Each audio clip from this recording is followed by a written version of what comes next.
Are we the ones really to blame for Europe's problems? Like this guy says, let's bring in Nigel Farage. He is leader of the UK Independence Party. It is a pleasure to talk to you, Nigel. We've been playing your clips for the past week or so, as have a lot of people. So what do you think of this claim that it's the fault of the United States, the problems that Europe has? Well, remember, this bloke's an idiot. I mean, a real, complete idiot. And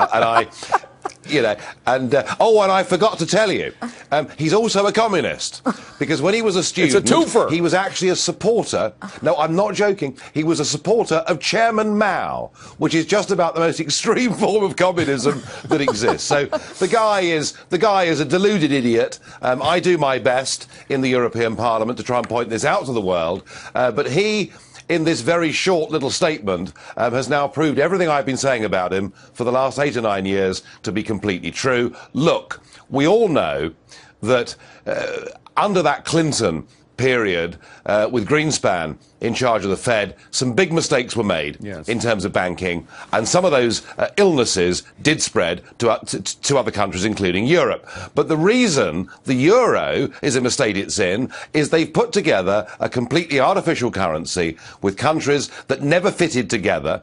They've added on top of that a regulatory cost burden through excess regulation on the environment and employment legislation that is driving parts of Europe towards being a third world country. So, America, you are not to blame. Well, frankly, I wasn't going to lose much sleep over that claim. But on top of everything else, we now have all of these billions and billions of euros, hundreds of billions of euros going into these bailouts. Where is all that money going? Well, what it's doing effectively is it kind of goes straight through the governments and straight back to the banks from the member states who've given the money in the first place. And it's very odd. I mean, in the case of Spain, the only buyers of Spanish bonds are Spanish banks. And so the European Commission and European Central Bank give money to Spanish banks to buy Spanish government debt. I mean, listen, the whole thing's a giant Ponzi scheme, isn't it? It's the same money that's circulating round and round and round, and at the end of the day, this whole thing is going bust. Well, it's a Ponzi scheme, but instead of private investors being the victims, it's taxpayers, because taxpayers are footing the bill for these bailouts, which, as you say, only bail out the bondholders, which are the banks. So once again, it's the middle-class taxpayer that's bailing out the millionaires, correct? Yes, it is, and that's why we're seeing the beginnings of a real democratic revolution taking place across the north of Europe. Just 18 months ago in Finland, a very conservative country in every way, a very new political party headed up by a friend of mine nearly won the general election. We're seeing in the Netherlands, with elections coming up in September, over 50% of the parties there in the polls actually want to get out of the European Union, not just the Eurozone.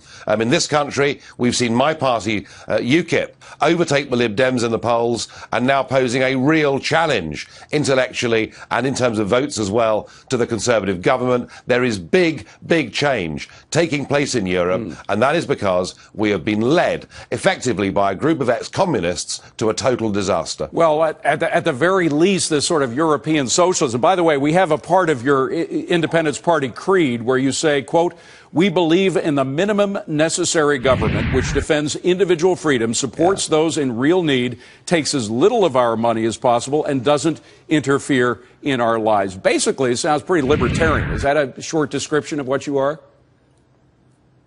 Completely and utterly. In fact, when I finish this interview, I'll go away and I'll drink a toast to that, because, that's what we're after. And listen, all the evidence is, I mean, what we saw over here in our time zone over the course of the last 50 years was something called the Soviet Union, that believed in central management, that believed parliamentary democracy didn't matter, that believed well-educated bureaucrats knew better than we, the poor peasants, how best our lives should be led.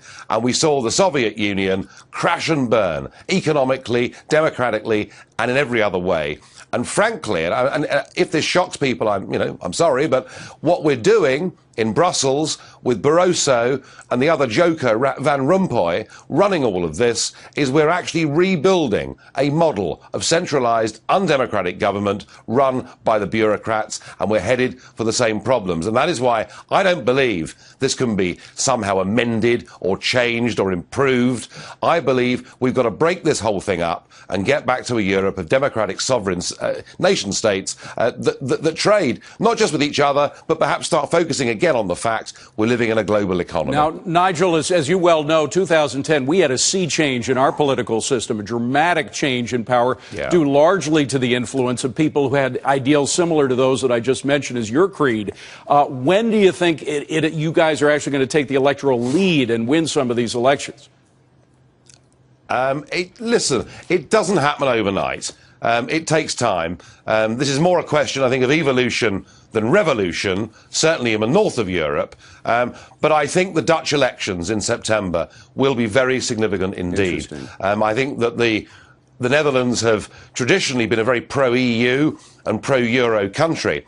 And now hard-working Dutch people are saying, look, why should we sign a blank cheque in perpetuity to go on bailing out Greece? Not just once, but twice, and now we're told today there could be a third bailout coming very soon. And people are saying, we're not against the Greeks. We don't wish these people any harm, but surely better to recognise that Greece should just leave the euro, devalue, and fight our way back to competitiveness. So I think September is going to be a very important moment. Watch those Dutch elections. Nigel Farage, please come back and see us again, Nigel. It's a pleasure talking to you. Appreciate you being here.